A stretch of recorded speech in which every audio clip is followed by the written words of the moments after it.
On the other end, there's a phenomena of fewer and fewer good eggs being available when people want them, called premature ovarian failure. And it's increasing. So we have shifts in this picture of reproductive health and reproductive timing, which is, not good for our species, I think, in terms of ability to conceive and the fertility rate and so on and so forth.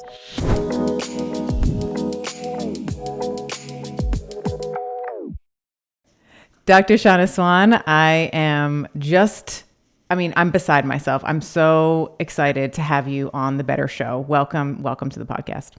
Thank you, Stephanie. I'm so happy to be here and talking to you. We're going to have fun today. We are. And I was saying to you in the chat, I have been wanting you on the show probably maybe a year since your book came out. I think your book came out February 2021. And I knew that I wanted you on the show because your message, your research, your work is incredibly interesting at the same time as terrifying. And I think that this is probably going to be one of the more important conversations that we have on the show in terms of educating ourselves as humans, right? And the future of our species. So your book, Countdown, is the name of the book that I'm referring to. You talk in the book about a global fertility crisis. So let's just start with some basic definitions. Can you explain what is that? What is a global fertility crisis? And fertility in and of itself is kind of a big word. So let's maybe unpack those a little bit. Yeah. So fertility is really complicated. So a woman or a couple is called infertile if they haven't conceived in 12 months of trying to get pregnant. So they're not using any contraception, they're having sex, and they're not making it, So then they're labeled as infertile. Fecundability, which is a huge, terrible word, right? But it is the ability to be fecund, that is, to produce a child.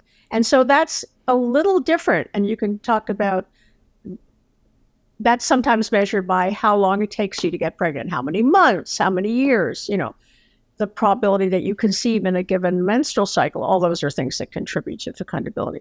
But what the question you asked is fertility worldwide. That usually refers to something called the total fertility rate. I'm sorry about all these terms, but what that is the average number of children that a woman or a couple, assuming a stable couple, will have in their lifetime.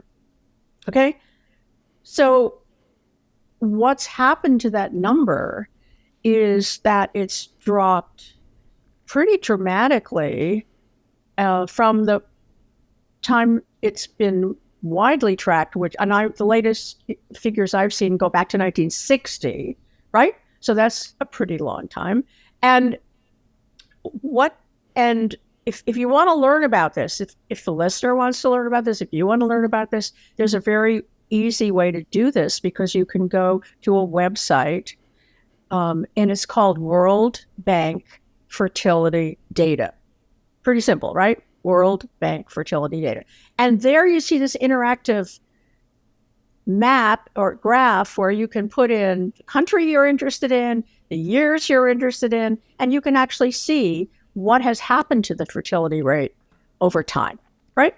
Okay, so now we have a resource that we can look at that. And when we look at that, you see that a fertility rate of 2.1 is singled out.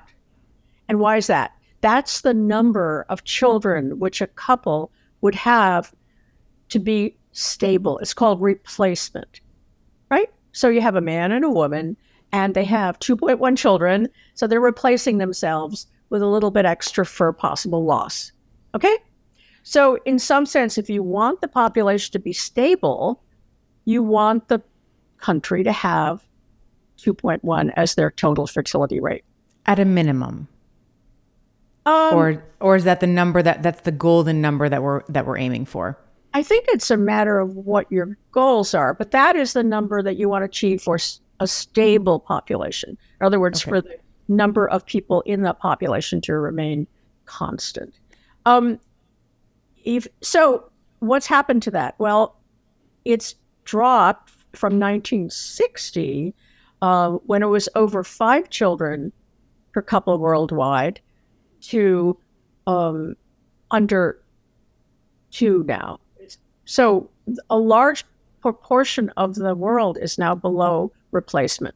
And in some countries, it's really scary.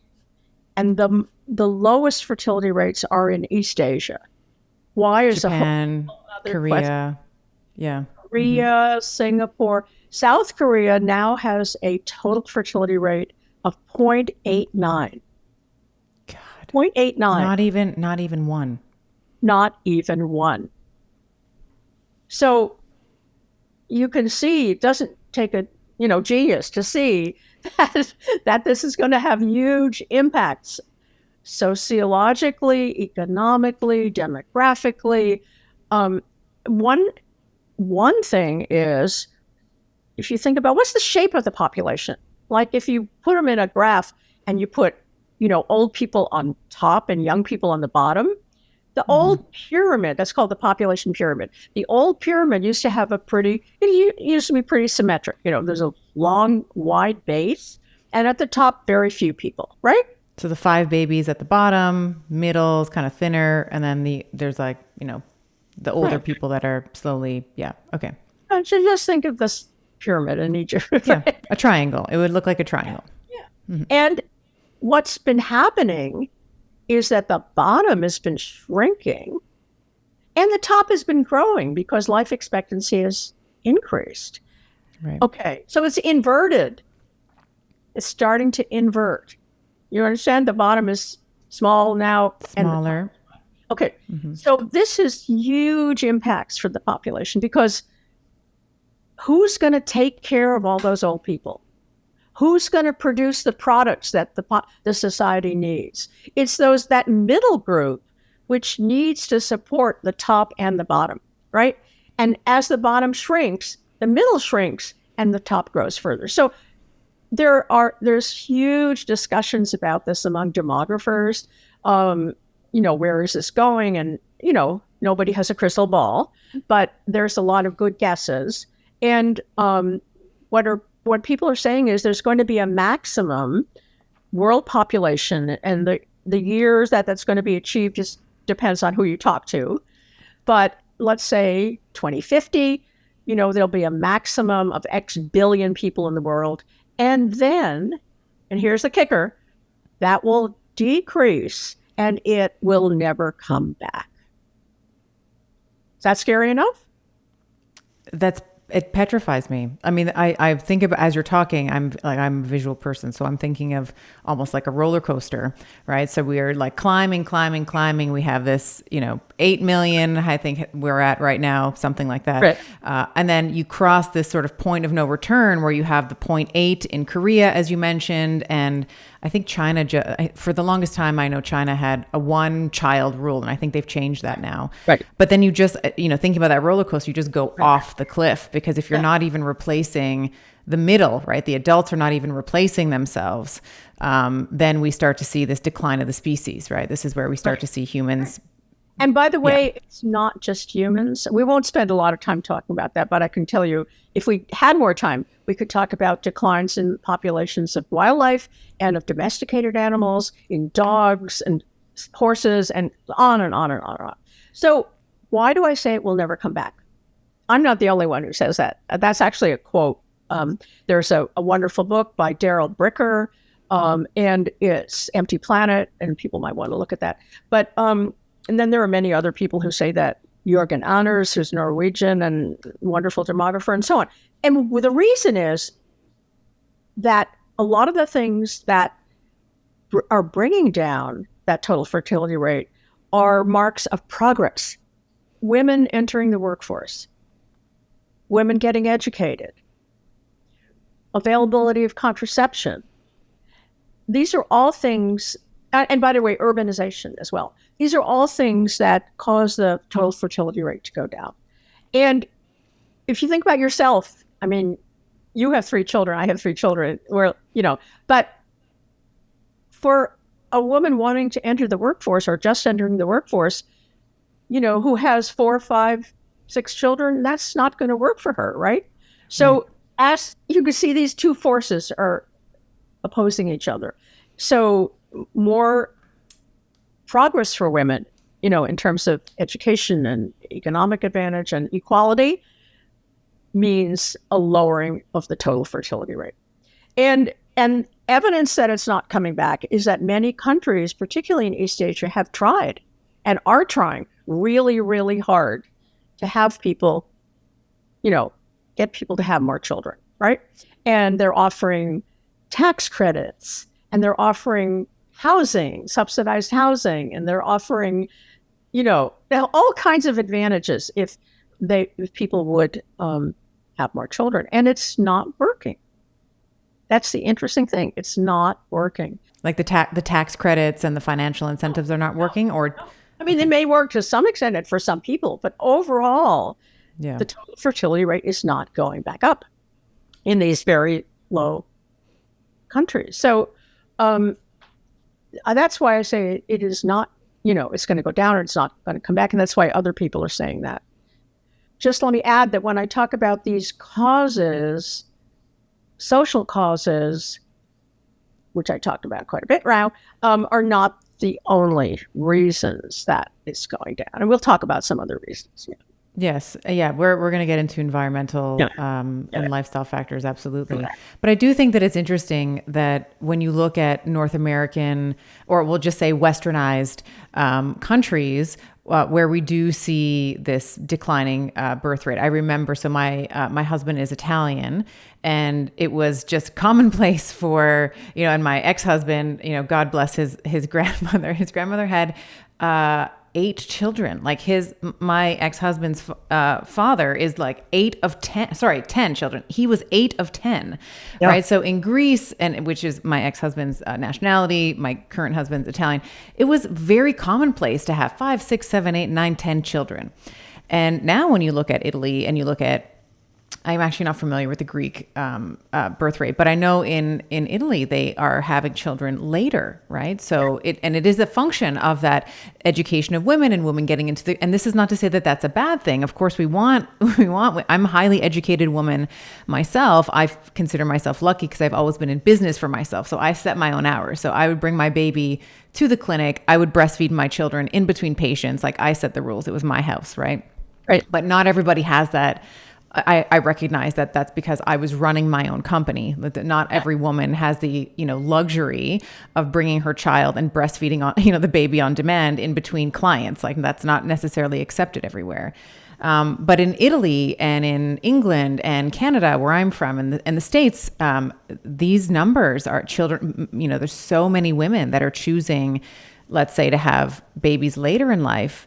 And we can talk about some of the physiology there, but like the egg quality and the sperm quality, potentially with the partner is not necessarily what it was when you were, let's say, like my husband, his parent, my in-laws, my Italian, they were 18 when they had him. Right? Your egg quality at 18 is going to be different when you're 40. Absolutely. Right? So there's something to think about there for the women. I know there's a lot of women listening here, young and old, and for those of you that have daughters and sons for that matter. But I think for egg quality, I think this is a big limiting factor sometimes in infertility. And I know we'll talk about sperm and sperm count as well, but something to consider. I know that my mother-in-law now, she'll say, I'm so happy I had my kids early because I kind of got them out of the way and now I can enjoy them. Like she's 60 and they're, and they're 40, and she's just, she's having the best time. So that's also something to think about too. Yeah. Well, the age at first birth is definitely getting higher. Yeah. It's later. Yeah. And later in life, people are, and that's in part due to that. I'm going to get educated first. I'm going to get my degree. I'm going to establish my business. I'm going to, and which something that men till now have been the ones that have done, but now the woman is saying, hey, me too. I want to do this. I want to get ahead. And, so, and so that age, as you said, the age at first birth is really important here because men have declining fertility and semen quality to some extent with age. Not so much. I mean, I don't know the oldest man ever to father a child, but it's pretty old. I've seen 98, I was going to say 70. Wow, that really trumped. I did not realize 98. Wow, that's awesome.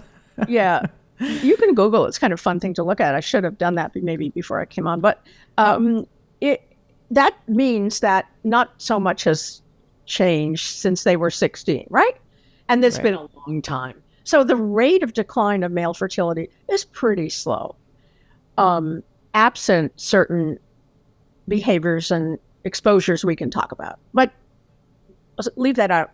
But for a woman, she's born with all the eggs she's ever going to have, right? And actually, she has a lot more in the womb, and then they're pruned, if you will, and then she's born with these eggs. And then that supply decreases. And it decreases pretty rapidly. So, they're available maybe 15, 16 years of age, possibly earlier. I don't want to go into those very early pregnancy. But, and then, after 35, the quality starts going down.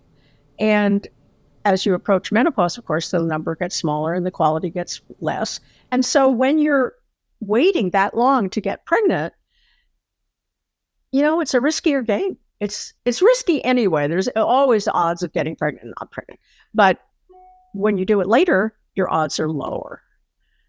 So just a word, I'm sure people, your listeners and you, of course, know about the possibility of egg freezing. And many women are doing that as insurance, freezing the egg when they're young and the quality is good and having it available to them when they're older and want to get pregnant after they've gotten their job or their PhD or whatever it is that they're gonna do. I just want to put a word in here about social justice. I don't know how much you talk about that, but not everyone can afford to do this. Right. To freeze their eggs, right? And actually, a lot of the things that I'm going to suggest that might be helpful are not equally available to everybody. So there's a theme running through all this, which I won't point out each time, but maybe people can think about, could I do this? Could a poorer person do this? Could a less educated person do this? Could a person who's, and so on and so forth. The options for protecting ourselves decline with our declining economic status. Right? Yes. Well said. The other thing, I want to talk about male fertility as well, but I just want to point out for women, and this might just be my observation, but it does seem, so when I first got my period, I was probably, I was like 14 or 15 maybe. And I do know moms now, so my sons are in right now grade 7 and grade 5. Like there's some girls in, now in grade 7, he was in grade 6, girls were getting their period when they were 10. And even younger, there's been reports of girls getting their periods earlier and earlier, like 8, 9, 10, which is a little ahead of what you would expect for the onset of menarche. And it makes me think about potential accelerants or things that are maybe accelerating either the sexual development of the child or the acceleration of the aging of the egg. So now we are starting to get this coordination of menses, or this, the menstrual cycle for girls earlier and earlier. Do you have any, I know we're going to talk about environment, and this might be a good stepping stone into that.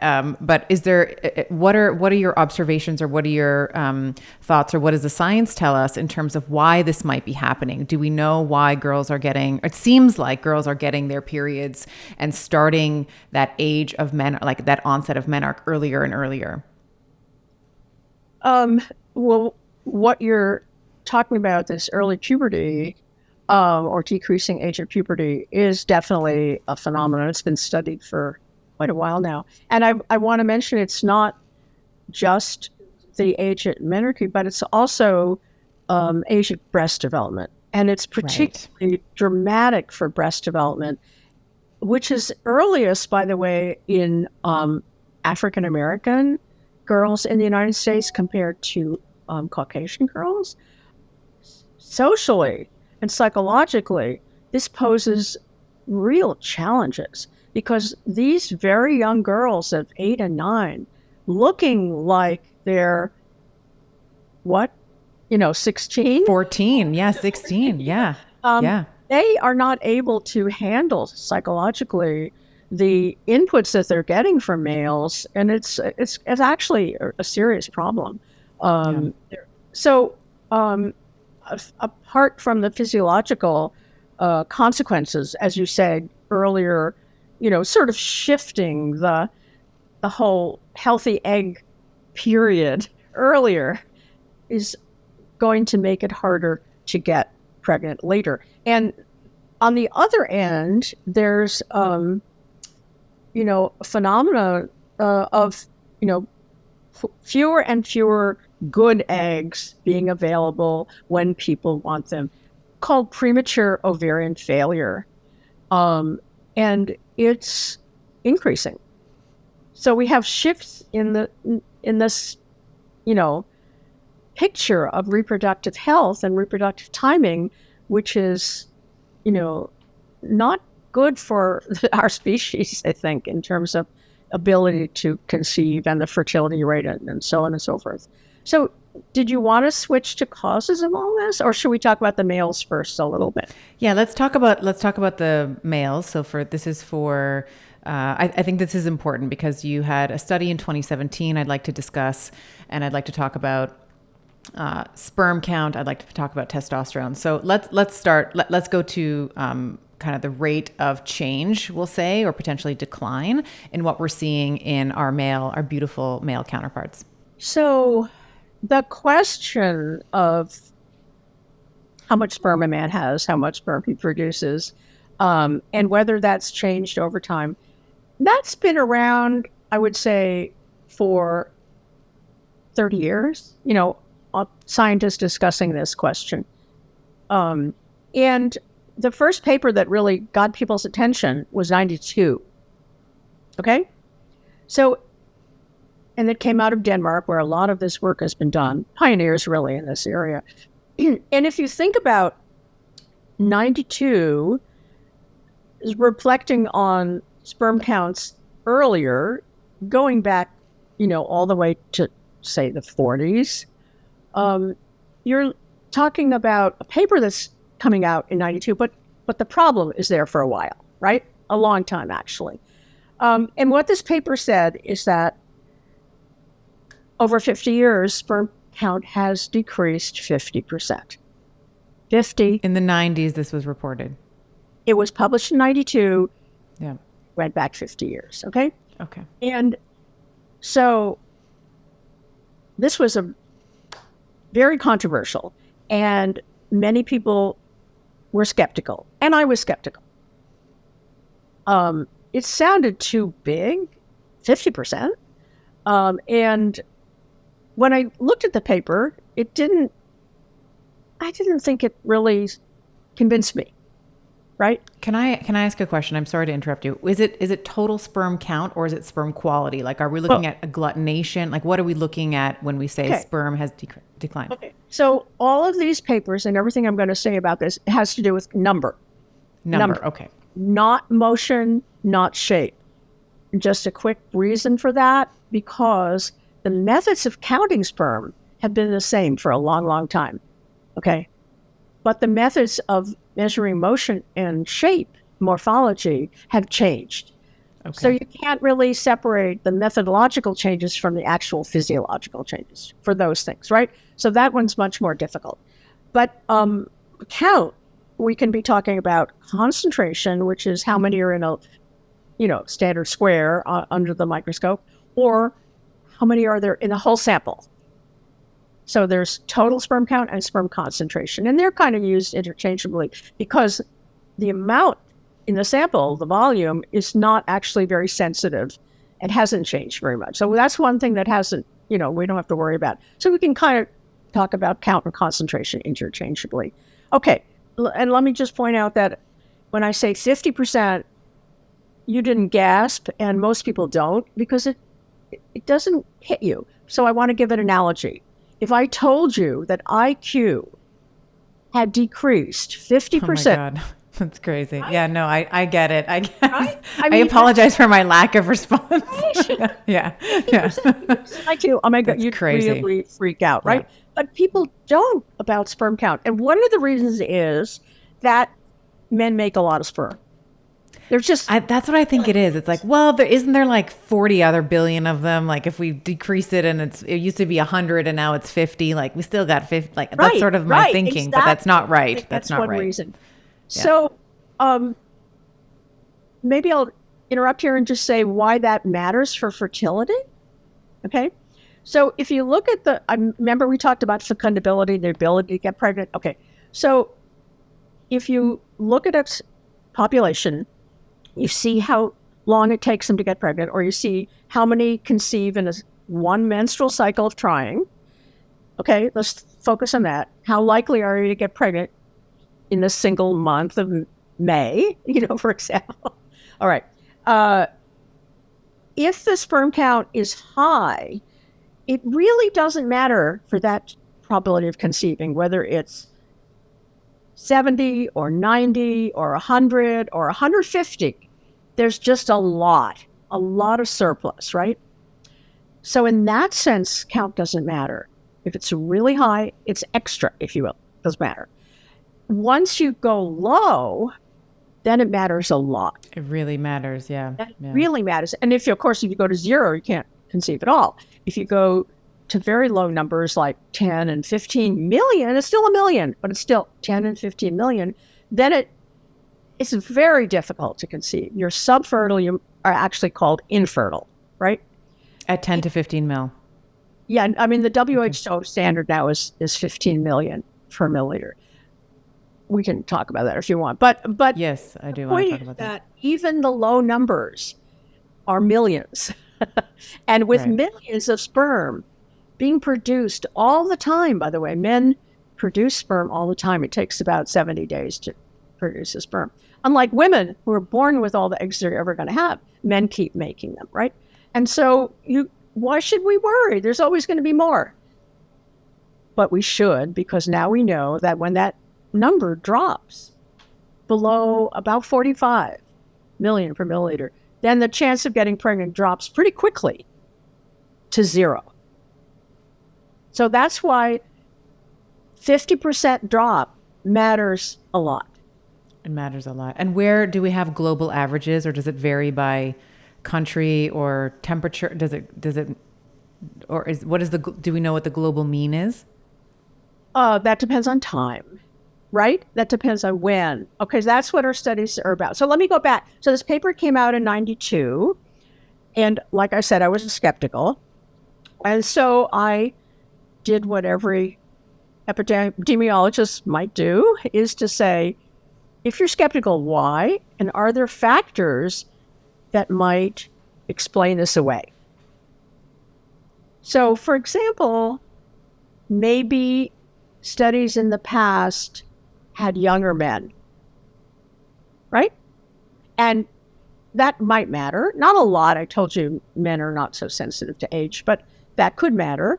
Maybe studies in the past used different counting methods.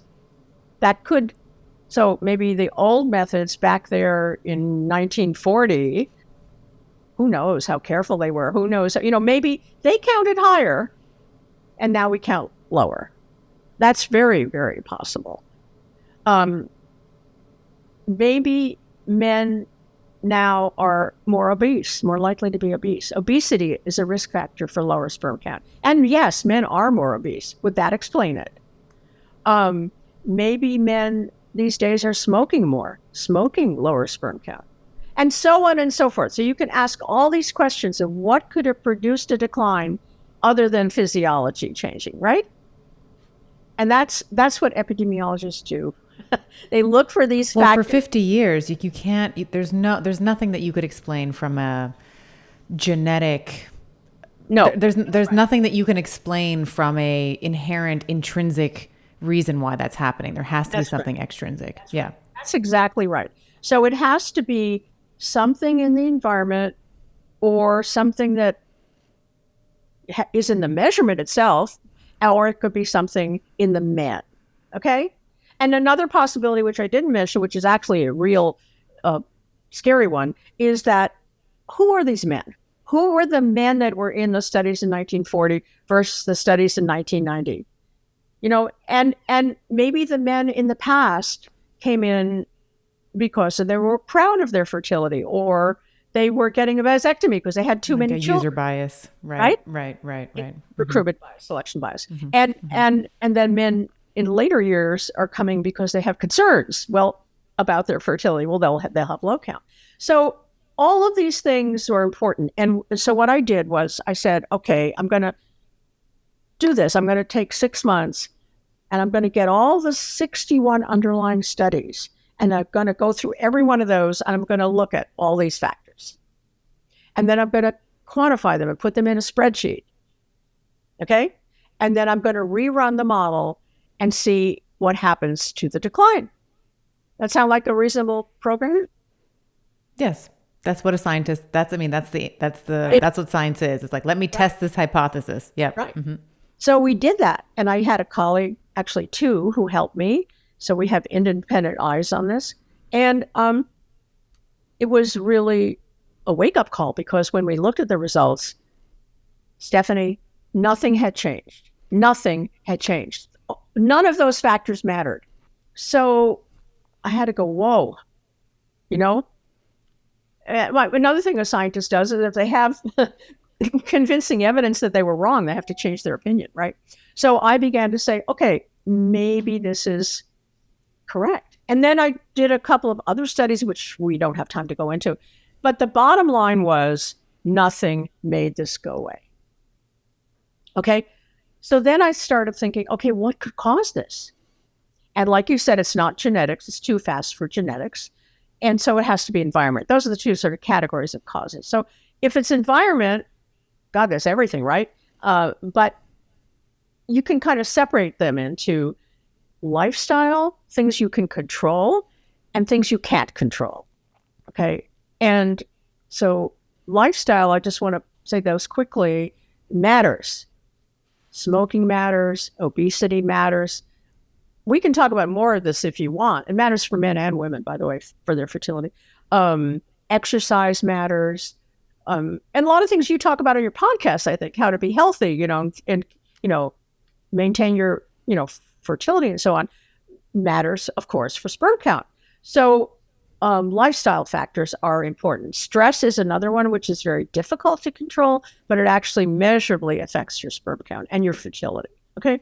So we can go into that. That's another podcast, lifestyle factors. Right. Mm-hmm. But my work has been focused on the other kind of environmental factors. And the ones that I particularly focus on chemicals. And why is that? Well, we know that chemicals can affect our fertility and our reproductive function. And the particular group of chemicals that are most concerning are those that have the ability to mess with our testosterone and mess with our estrogen. And why? Those are the sex steroid hormones, okay? So actually, any messing around with our hormones is a bad thing. And, there's hormones that mess with your immune function, and there are hormones that mess with, change your, your BMI, and so on, obesogens. But the ones that I focused on are those that can affect the reproductive system, and those are the steroid hormones, testosterone and its analogs, and estrogen, and there are other steroid hormones, as you know. And so it was a really big wake-up call beginning at about 1970, actually, that there may be things that are inadvertently changing our body's hormones.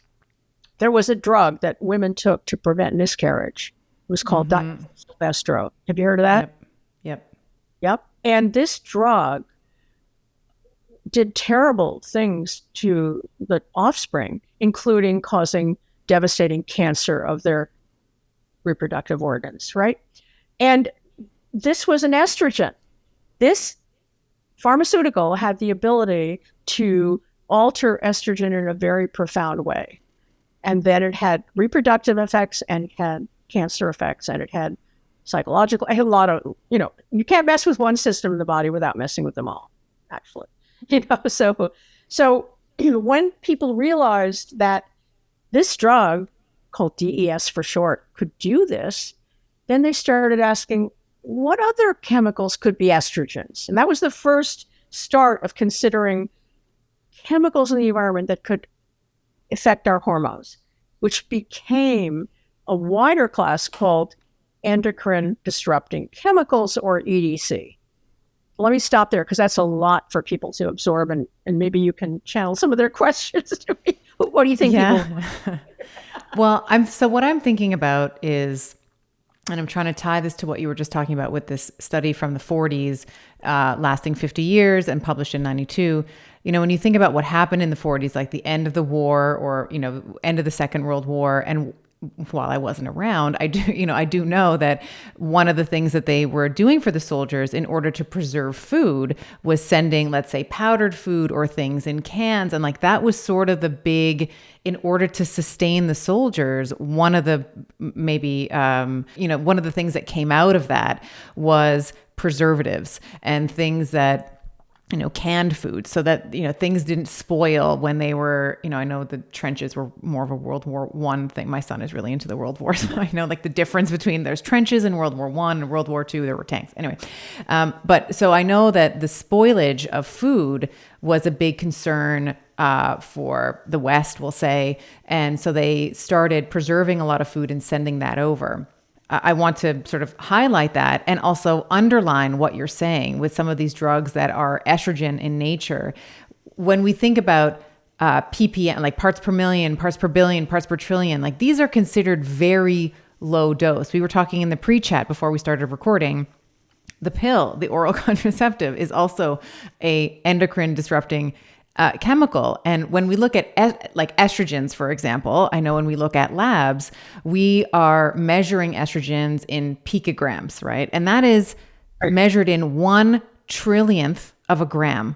Okay. And most people can't even imagine how small that is. Right. With testosterone, to your point, we usually look at testosterone in nanograms, which is 1/1000,000th of a gram. So these are really, really small particles. So I just want to highlight what you're saying, because hormones, oftentimes they speak in whispers, right? That you don't need a big dose in order to have a big effect. And any kind of messing with that, maybe it's preservatives, maybe it's toxicants in the environment, all of that, which I think we're about to dive into, can absolutely mess with testosterone, both and estrogen receptors and activation of and affecting the metabolism of these hormones as well. Right. Yeah. So I think that's a really great point. That because one of the defenses of manufacturers about the presence of these chemicals in their products are the doses are too low to matter. And that's not true. And you've made an eloquent argument of why, they do matter, and they do matter. And sometimes low doses can actually do different things than higher doses. That's another question. But that's the non-monotonic dose response, right? This is where I get really annoyed when I hear people say, "Oh, well, the dose makes the poison." It's like not always, not always. Right. And probably for these chemicals, these hormonal, because the endocrine system is not linear. It doesn't respond linearly, straight line. Non-monotonic means it's not a straight line, but it also, doesn't go, it can change direction. And that's true of endocrines in the body, naturally. So endocrinologists know this, but most people do go to this, worse, more is worse, Anyway, But that's toxicology. I mean, I want to say one more, like that's toxicology. We're talking about endocrinology, which is slightly different, right? It's like, yes, you can have you can give an animal 1,000 times the dosage and you can say, okay, that's toxic, but that doesn't necessarily happen in real life, right? So we don't often get 1,000 times the exposure in order to sort of see some kind of low L, some low dose effect or something like that. Yeah. So I want to go back to your nice point about what was happening in the 40s and 50s. When the war ended, Second World War ended, there was a great appreciation for science. In fact, scientists were revered. It's part of why we won the war. And development of medicine that happened during that time, incredible miracles of medicine. The modern antibiotics began to be produced. And so medicine was just, and science were just revered. And there's a lot of ads. I have some of these old ads, better living through chemistry, right? And I have one, which is amazing. It says plastics, an important part of your diet. So, oh, wow. Okay. Plastics were considered miracles of modern science, and they allowed us to have the lifestyle that we wanted, the post-war modern lifestyle that everyone wanted. And you in The Graduate, you don't know this movie probably, but Dustin Hoffman is a young, 18-year-old, and he's being talked to at a cocktail party by this older man who says, "I have one word for you, son. Plastic." Right? I mean, that was what everyone thought was going to, be the new wave, and it was the new wave. And the production of plastic increased phenomenally rapidly at the end of the war. If you look at the production after 1950, it's still going up. And I just want to say an aside here, as we kind of are not talking about global warming at all or the climate crisis. They're tied together because plastics are made from petroleum byproducts, right? Petroleum products. So it's not going away. We still got the petroleum. We got to figure out what to do with it. And which is where a lot of medications are based on that as well, right? They're like So here you have this phenomenon, social phenomenon, that more and more things are made out of plastic, and people are loving them. And at the beginning, they didn't think about what would happen to this after they use them. And I don't want to go into the whole issue of recycling and reusing and so on, but it didn't work. Let's put it like that. It didn't work. And now we're stuck with this planetary load of plastic. And these products have the ability to change our body's hormones. So that's the key message. And I haven't said that. But let me dive in here. So plastics have a large number of chemicals in them. They're used to produce the chemicals. And these chemicals in there, they give it its properties. So if you want a soft plastic, you're going to put in a class of chemicals called phthalates. Terrible word. PH. Phthalates. I hate that word, but I have to say it all the time. It's like Michelle Pfeiffer. The P is silent. Yeah. Sorry. So the interesting thing about you can ask, phthalates is a big class, by the way, but there are several really bad guys in there that are worse than others. And those are the chemicals that have the ability to lower our body's hormones, particularly testosterone. Does it lower both estrogen and testosterone, or is it specifically for testosterone? Okay. These are kind of pairs. Chemicals tend to lower testosterone, like either they lower testosterone and raise estrogen. They're anti-androgenic, pro-estrogenic. That's one sort of, because they're increasing aromatization. Or they're increasing they raise or they're estrogenic, right? And they lower testosterone. So those are okay. So testosterone is thought of as the male hormone. It isn't. Women have it. Women need it, but it is certainly more prevalent in males, and it is more developmentally important, I think, in males. So then we have to take another deep dive and ask, when is it important? And it's most important when during pregnancy, during early pregnancy, and that's because that's the time that the genitals are being formed. And they need testosterone to form correctly. So now we're really getting into the weeds here. Oh, I love it. That's good. So we're in the first trimester. Does the woman know she's pregnant yet? She's pregnant. She might not even know she's pregnant. So like first 6 to 8 weeks of gestation. Formed. Okay. In rats, you can do this in rats. You can feed the mother rat some phthalate in her food, and then you can see what it does to the genitals. And so that many studies have done that. When I got into this field, a friend of mine said, Shanna, you should look at phthalates. And I'm going, what's phthalates? I never heard of it. Why would I have? That was, around 2000. And my friend, John Brock, said, well, everybody's got them in their bodies, including pregnant women.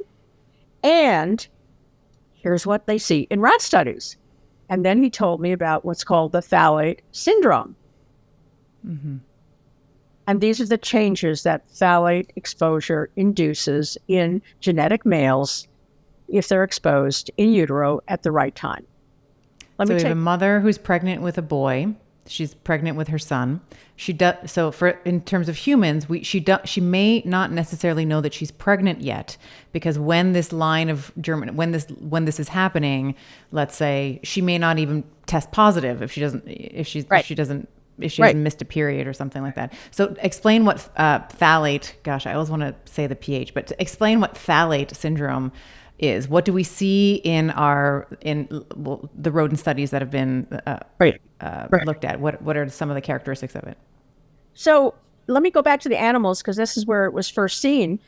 And so they were asking, okay, here's these chemicals, phthalates. We're going to give it to the mother rat, and then we're going to see what her offspring look like. And we're going to give it to her at the right time. They figured out what the right time later, but anyway, initially they gave it over a different period. And what they saw was that the males, the genetic males, the males that XY males. The XY chromosomal male. Right. Mm-hmm. Right. They were born with looking somewhat less male typical compared, and I'll go into what that is, compared to the pups that were born to mothers who did not get this exposure. Okay? And there's a low doses, by the way. Not super low, but they're, certainly. Drop in a swimming pool. That's pretty low, right? Okay. Yeah. So I have to wind you back a little more and just say, here's this little fetus embryo, very, very small. And initially, the genitals don't exist. They're only something that's going to be developed under the genetic regulation, okay. So there's actually just a line. It's called the gonadal ridge, just a single line. And it's the same in males and females. That's fine.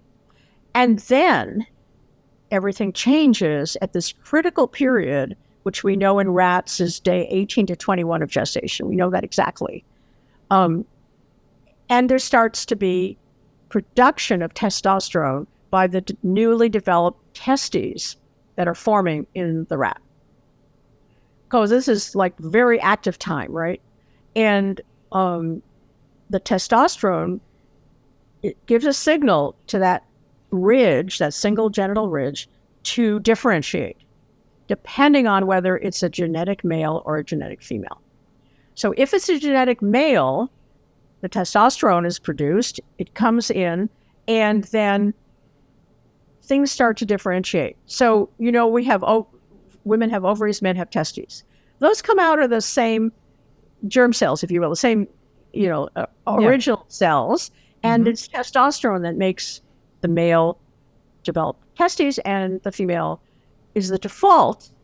That will be an ovary. Yes. And the penis starts developing, and then all these organs start developing under the influence of testosterone.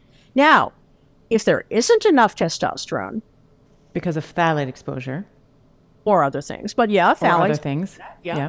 For some reason there's too little testosterone, then that doesn't happen, or it doesn't happen completely, or it doesn't, you're right, as fully. And that's why we say that those males are under masculinized. They didn't make the transition fully.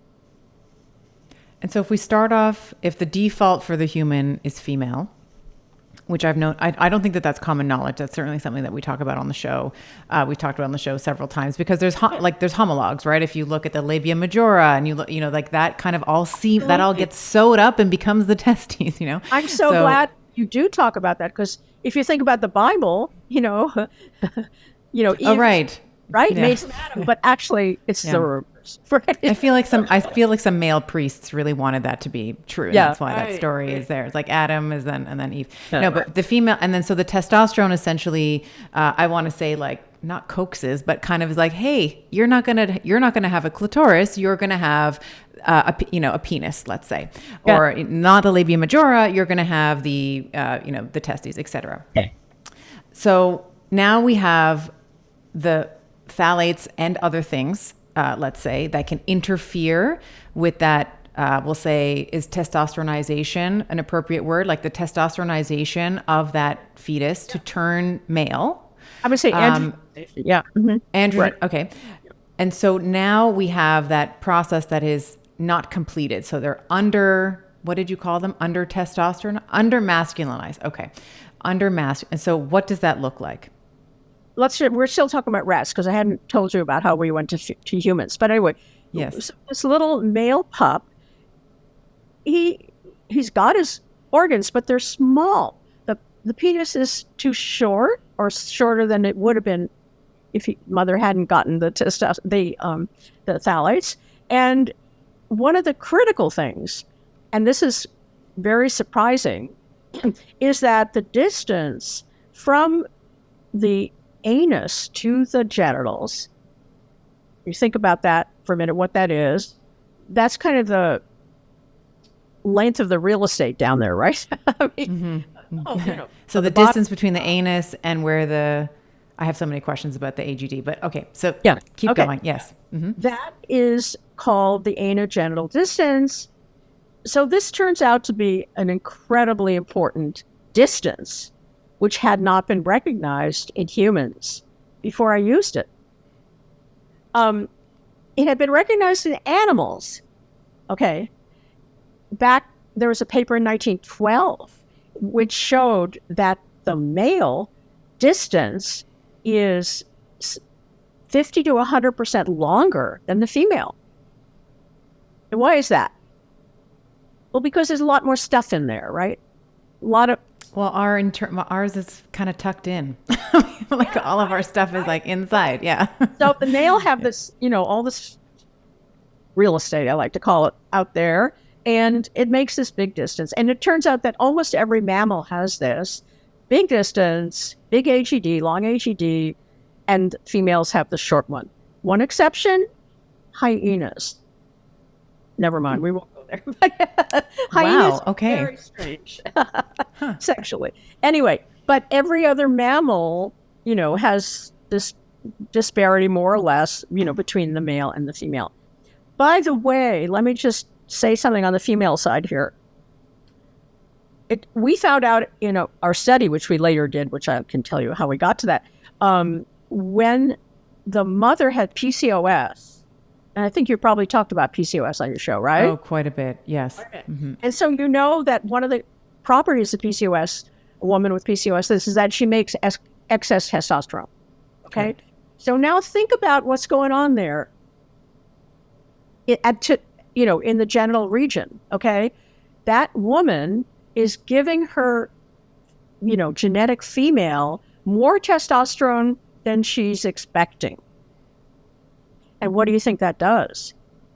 She's born with a longer HED. And we showed that. We showed that when the mother had PCOS, the female was born with a longer, more masculine, if you will, HED. which is pretty. That's fascinating. Did you also see differences, let's say, in the size of the clitoris? We didn't. Was the clitoris larger? No. So difficult. Yeah. As it is, measuring AGD accurately is quite difficult. That's actually one of my questions is what is because when you measure, let's say, a bony structure, you're like, okay, I want to measure the humerus. It's like, all right, we have bony landmarks, anatomical landmarks that are very clear. This is all soft tissue. And so how do you, and maybe you can speak, I know this is just like the scientist in me, like how do you standardize inter-rater and intra-rater reliability if you're measuring, let's say, rats, and then I know we haven't made the jump yet to humans, but what is the position? Is there temperature? I know that all the guys like, what about the temperature? I'm thinking about the Seinfeld episode where it's like, it was cold. I was in a cold pool. Like, is there, do we consider temperature as, maybe there's some shrinkage or, what are the landmarks that you're looking for? So the easiest one I'll talk about first, and I think the most reliable one is to go from the anus to the scrotum. Okay. And that point, middle of the scrotum or where it starts? Like that point, it's the posterior insertion of the scrotum. It's where the scrotum comes down. And what happens there, which is very fortunate for measurement, is that the texture of the skin changes. So the scrotum is rugated, it has these ridges in it, and then once it ends, that little sac comes into the body, that rugation goes away. And the point at which that skin changes is the landmark closest to the anus. So you go straight up from the anus and you go to that point, and that you can measure very precisely. And what we do in our human studies, which we haven't talked about, is we have 2 observers for every 10th child. So these are babies that are being measured. These are not adults. So all the men that are like, it was cold. It was a pool. I was just in the pool. Like, we're not talking about men, adult men. We're talking about babies. Okay. But let's just say baby there. It's easy to think about, manipulating and holding. And so for the baby, we did 3 measurements by each observer. Okay. And we excluded, we can go into those technical details, but we did our best to make it accurate, averaging, excluding outliers and so on. And then we had every 10th baby had an independent, measurement by another observer who did not see what. And so the coefficient of variation and the inter-observer reliability was, coefficient of variation was low, inter-rater reliability was great. And the other measure, which is much more difficult and really, to your point, is the anus to the penis, and that's the because that is supposed to be the insertion of the penis into the body anterior, closest to the head. Ventrally, in the front, yeah. And it turns out that landmark is not so precise, and we had so much discussion. Do you press? How hard do you press? How do you, so that measurement has a significantly bigger error attached to it. And then in females, you have a similar problem. Where do you measure? And let's not go into that. We have enough measurement stuff here. But standardizing this was one of our goals of conducting our human study. So when I heard about the animal Phthalate Syndrome, I thought, does it exist in humans? Because John had told me it exists in animals and humans are exposed. So what? Does it exist in humans, right? So I looked for this syndrome in humans, and nobody ever looked for it. So we're looking at variations in AGD, the anogenital distance. Not only, but on also the penile size and the descent of the testicles and the size of the testicles and so on. So there were measures of size and location, right? So the testicles had to be descended or were less descended. They got a score for that. Okay, so, I hadn't mentioned that before, but that's one of the conditions of the Phthalate syndrome, that the testes don't descend all the way. And there are other changes internally which we did not look for because we couldn't. Okay, so we spent a lot of time trying to translate the animal exam to babies. And it was exciting and hard to do that.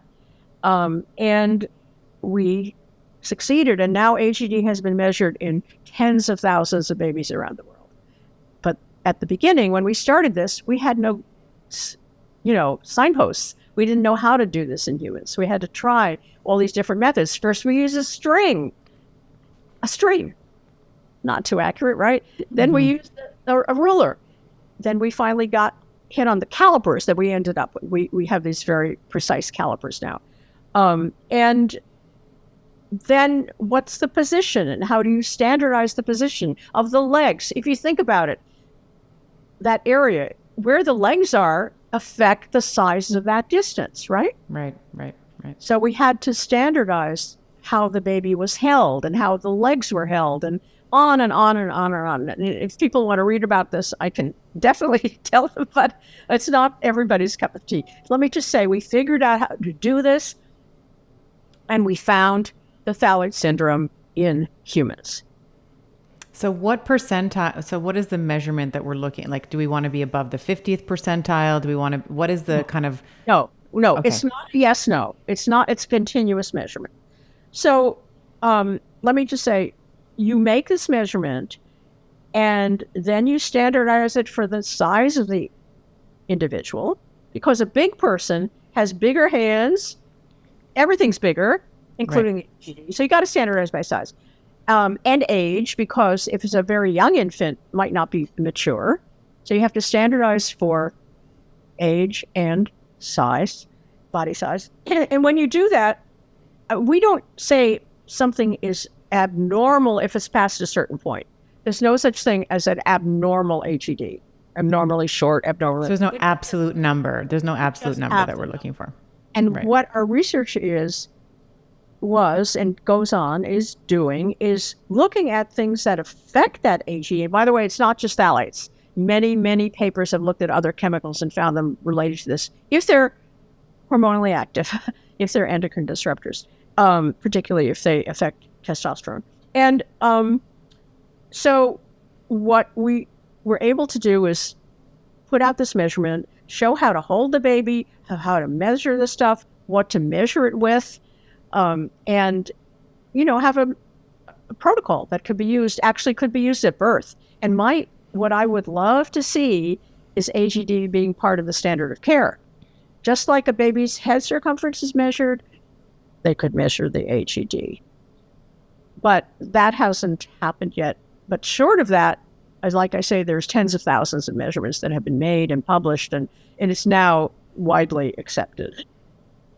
Well, that's such a wonderful, I've never really paid much attention to the AGD before researching everything about you, but it's such in the same way that you go to the pediatrician and they say, hey, your baby's in the 90th percentile for height and weight or whatever it is. It would be wonderful to also have that, because we're, based on what we're talking about today, this has massive implications. And I would love for you to expand on some of the implications that the AGD, let's say, might have on, if we're talking about men, their capacity for testosterone, their capacity for sperm, the number of sperm potentially that they're able to produce as adult males when they're looking to reproduce themselves. I would assume longevity, there'd be some connection there as well. Like, that is so important. Right. I love this conversation, Stephanie, because you're so smart and you get, you ask the right question at the right time. It's really great. And yes, so that's the next question, I think. Who cares? Why do we care how long this distance is? Because if you look at these boys, it's not like they're missing a limb or something. It's a very subtle difference. You wouldn't see it with the naked eye, right? And so we asked that question, and to answer that, of course, we had to do another study. So these babies are too young to have sexual function, of course. And so we had to go to older males. And what we did was we enrolled college students in Rochester. And these students were wonderful. We paid them $75, and they gave us a sperm sample, and they gave us a questionnaire completed, and they allowed us to measure their HED. By the way, the method of measuring. Good deal. That's a good deal. Right? You got a good deal there. It was $75. The method, the way we measured HED for the boys, for these young men, was of course different than for an infant who could be held by their mother and so on. But anyway, that's all written up. And what we found was quite amazing. A direct linear relationship between the length of the HED and the number of sperm. So the longer the HED, the higher the sperm count. Very good correlation. I think it was around 0.9, which is really astounding. Wow. Maybe I'm making that up, but I think that's right. I should have looked it up, but I don't remember exactly. And then a colleague in Stanford did it on another population. He did it in men coming into this infertility clinic, and he showed that it was related also. Again, he confirmed the sperm relationship, but he also found that it was related to fertility. So there we had the answer to the question, who cares? And as you correctly pointed out, this has an impact on longevity and health throughout your life. Because men with low sperm count, on average, have more heart disease, more diabetes, more reproductive cancers, and an earlier age at death. I mean, I say that slowly and carefully because it's very, very important. And by the way, females who are infertile have higher rates of cancer and so on and so on. So there's a comparable story always in the female. And we see the same when the female's AGD is small. We also see similar. Do we see long-term, the cerebrovascular, cardiovascular? We don't. Because the female AGD is small naturally without the influence of hormones being disrupted. Testosterone, right. If the female AGD is longer, that's a different question. And there, as in PCOS mothers, there are some impacts on the children. But let's not get sidetracked on that. The point is that it matters. And now I'm going to confess that there is an important piece of the puzzle missing. And that is, how do we know that these boys in Rochester who had a short HED had a short HED when they were born? Right? If we want to say a baby just born with a short HED has a dim future in terms of, a reduced chance of fertility, we have to be able to have followed those children from birth to an age when we could get their sperm count and look at their fertility. And we have not done that because my first paper was only in 2000. And these boys are now just at an age where we could start addressing this question. And I'm trying to do it. I'm trying to get money to do it and get people to cooperate. But you see this big question? It's a really important question. And so in this study, so your listeners are hearing my thoughts about my next study. Yes. I want to follow the children born to the parents of we have two large studies, and in which we measured HED. And in the first one, we also had the father's sperm count for reasons that we don't have to go into now. But what I'd love to see in the children, the males, what is their sperm count?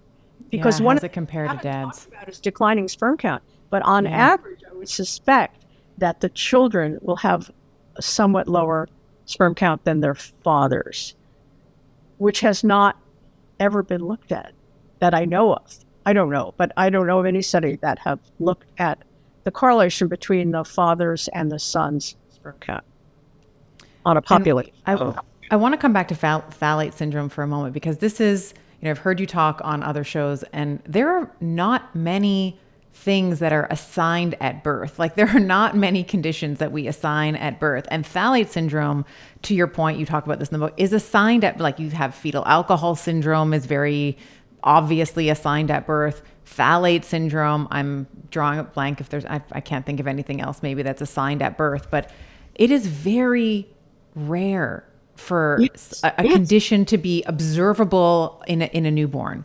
Yes. Yeah. I wanted to maybe talk about, so we have these phthalates, and it's a big word. It has a silent pH in it.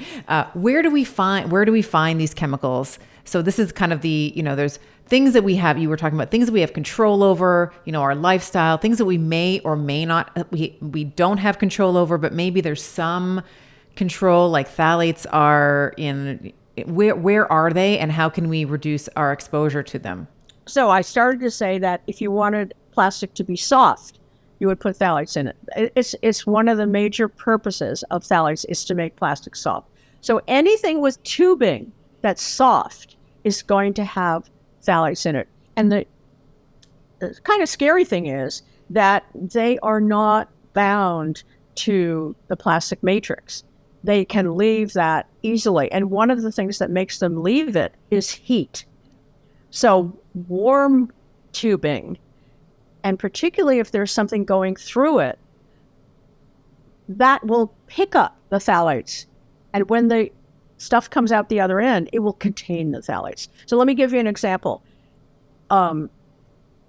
Very simple example. Milk a cow. This is published study. Milk a cow by hand.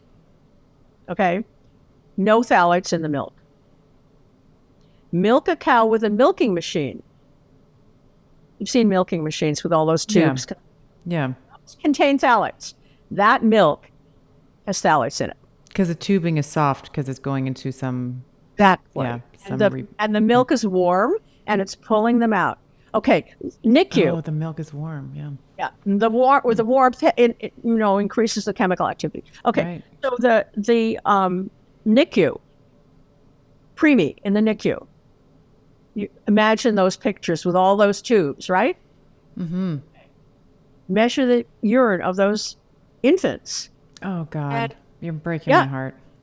Right? There's a direct correlation between number of tubes, particularly those that are used for breathing, the nasal cannula, and the amount of phthalates in the urine. Okay? And you can, throughout the hospital, okay, you can just think about, dialysis and chemotherapy and all introduce phthalates in the process. So does the exposure get worse? So we've been talking about intrauterine, like we've been talking about when the mother is pregnant with the son, but now we have this, so the baby is now no longer in the womb when he's in the NICU. Does the exposure when the baby is young, and does it continue to just get worse and maybe affect the AGD and affect the sperm count and affect the testosterone? No, I think not.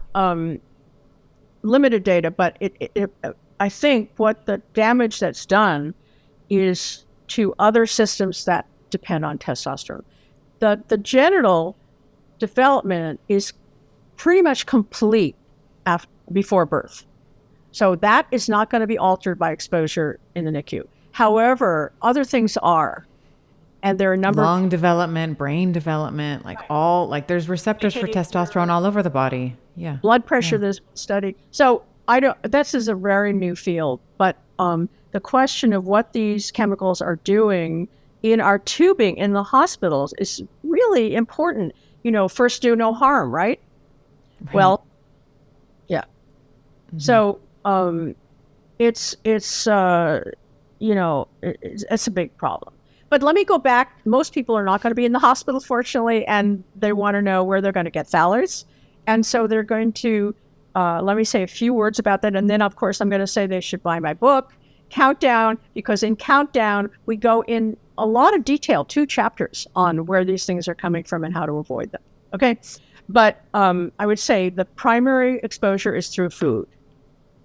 And just like I told you, the milk could contain phthalates. So can your spaghetti sauce that's processed through, plastic tubing. The tubes, yeah. Anything that goes, it's going to be picking this stuff up. And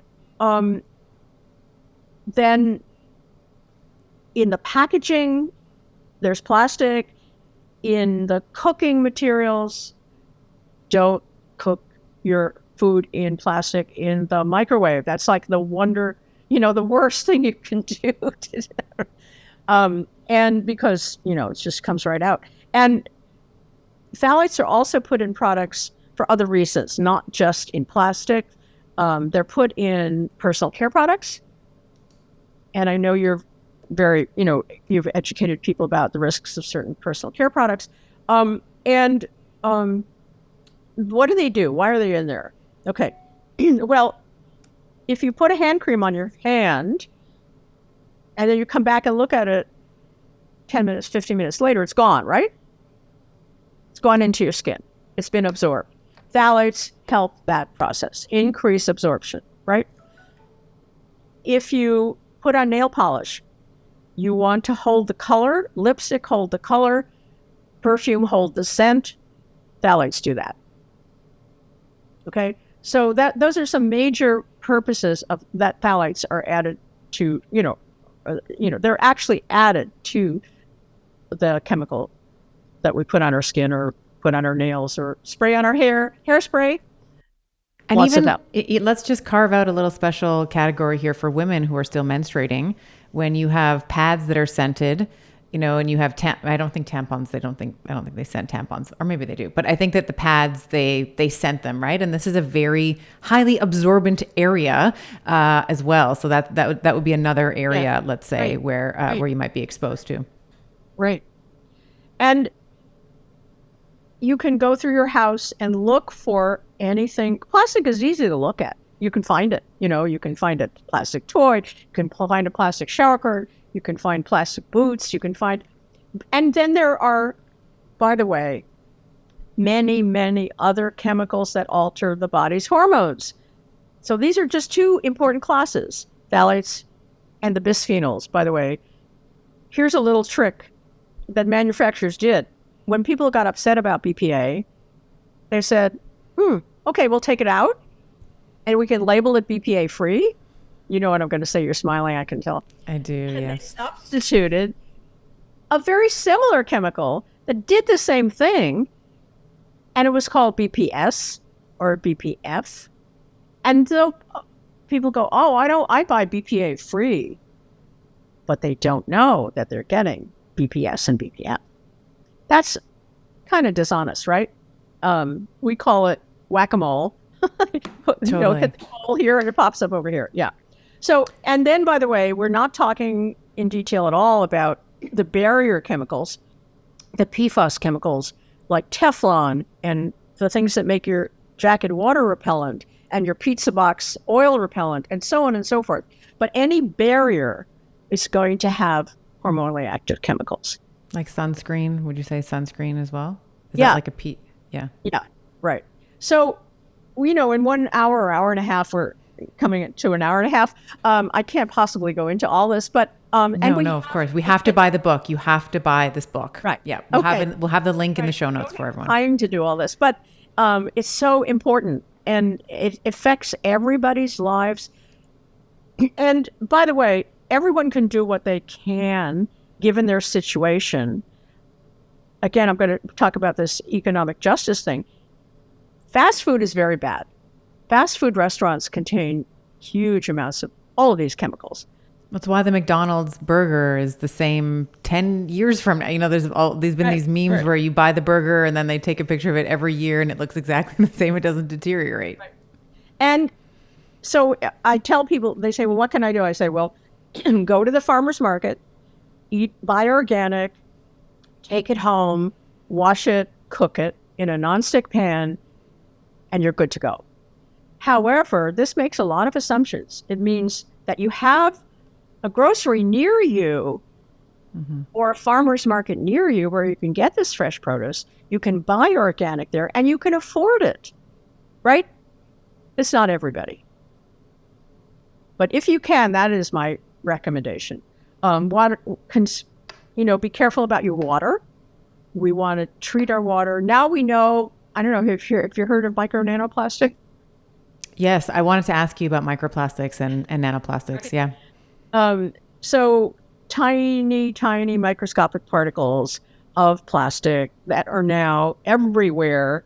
They've been found in the placenta, found in seminal fluid. This is a crime. This is a crime. It's criminal. Right? Yeah. And it's in our air and it's in our dust. And how do we defend ourselves? We cannot. We cannot. We have to keep them out of the process of production. We cannot buy our way out of it. We can't think our way out of it. We can't, avoid it by good practice. We have to get our regulators to do that.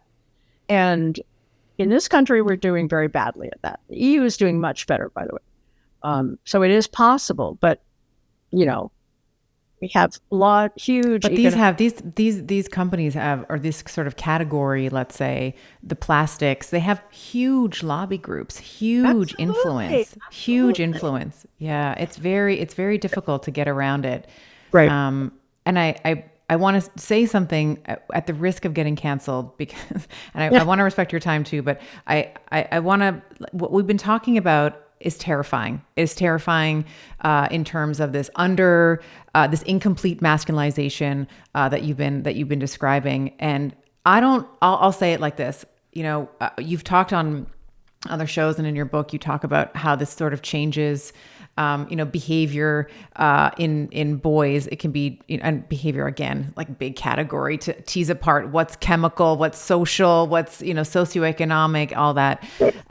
I'll say that I don't care. My son, when he was younger, both my sons, they would just play with the toys that they had, right? But if, let's say there was a Barbie or a Cabbage Patch Kid or something, I wouldn't care that he'd be playing with a tea set or Barbie if that was what was interesting to him, right? So if it was kind of naturally driven, like an intrinsic driver, like, hey, I want to play with these Barbies and I want to play house or whatever, fine. But I would be bothered by it if that was mediated by these maybe intrauterine exposure or when he's out of the womb, when he's exposed to these chemicals. Like I have a problem with that because now we are changing the path of this child's life, which wasn't his destiny. Right. So that's sort of where I hope that I would assume that most people would take issue with that. Like, I hope I'm not speaking out of turn here, where if you are chemically altering someone who was not meant to go down that path, as a mother, I would have a problem with that. And it kind of brings me, and I know I want to, maybe this is food for thought. Maybe this is another podcast when you finish your next study, but one of the things that we are seeing more and more, and this might be a function of social media, but we're starting to see more, we'll say gender fluidity or, gender dysphoria is the I think they removed it from the DSM now, but, it was classified as a mental disorder. I'm not clear if it's still in the DSM, or not. But when we're starting to see these individuals who may potentially have this intrauterine exposure to some of these chemicals. So when they're growing up, these men are now saying, I'm not a man, I'm actually a woman, or I'm not a woman, I'm actually a man. And I know this is a very complex topic, and I want to be very sensitive and loving and, inclusive here. But I will say that if that is being driven by environmental toxicants, I have a big effing problem with that. So this is a huge topic, Stephanie, and I would refer, we have a whole chapter on this called gender dysphoria. I just want to say the first question I'm asked is, do you think that chemicals are playing a role in the increase we're seeing in X, Y, and Z? And I want to challenge right there the increase, because yes, we're seeing an increase, but whether there actually is an increase, there's diagnostic bias, like underreporting and not having the diagnostic criteria. When I was growing yes. up, it would not have been acceptable for, for this to be discussed. It was just not. It wasn't around. There wasn't even being a homosexual was. I remember watching Oprah, right, and people were like, right, they were throwing things at them. It's like, God, right. I mean, thankfully that's no longer the case. Like, it's right, relatively accepted in society now for you to sort of choose your partner, whatever they are. So, putting aside the question of whether there's been an increase, it's certainly been an increase in talking about it and discussing it and interest in it. That's for sure. But whether there actually has been an increase, that's another question that's unresolved. Oh, okay. Yeah. Mm-hmm. But the harder question is, if there is an increase, can it be ascribed to environmental chemicals? And that, just asking that question is very offensive to a lot of people because it implies that this is something that went wrong. And people who have, fluidity in their gender don't feel that this is wrong, that this is a defect, that this is an error, right? And I have to agree with them, certainly leave that open. So the question is a difficult one. And nevertheless, I can tell you, I would say we don't know. However, in our studies, we did ask the mother, how often does your child play with dolls, play with tea sets, play with guns, play with cars? And that was actually looked at in a, animals experiment where male monkeys chose to play with a car rather than a doll. And the female monkeys chose to play with a doll. So there does seem to be, in a genetic male and a genetic female, a difference in toy choice, let's put it like this. And in our study, we didn't actually take the children into a room and give them toys the way the monkeys were given, which would have been a much better experiment, by the way. We rather asked the mother, how often does your child play with dolls, play with tea sets, play with guns, play with cars, right? And if they have an older sister, the answer is, well, always. Right. And so it's influenced by your siblings. Yeah. It's influenced by the attitudes of your parents, which we tried to adjust for. And yes, we did find that there was, when the mother was exposed to phthalates, there was some under-masculinization in terms of this scale, which may be off, but there was a relationship. So I would say this is an open question. It's a sensitive question. It's a difficult question. And I think in the future, with large databases, we'll be able to put together exposure in the mother with behavior in the child when they're teenagers, for example. But we don't have that data now. So I'd say at this point, I would just say, I don't know.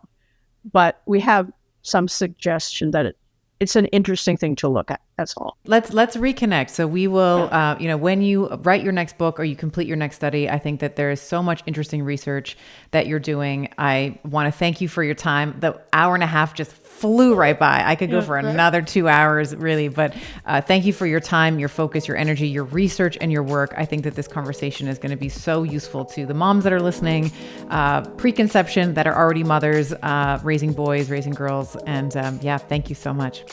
Thank you, too. Bye-bye. Bye.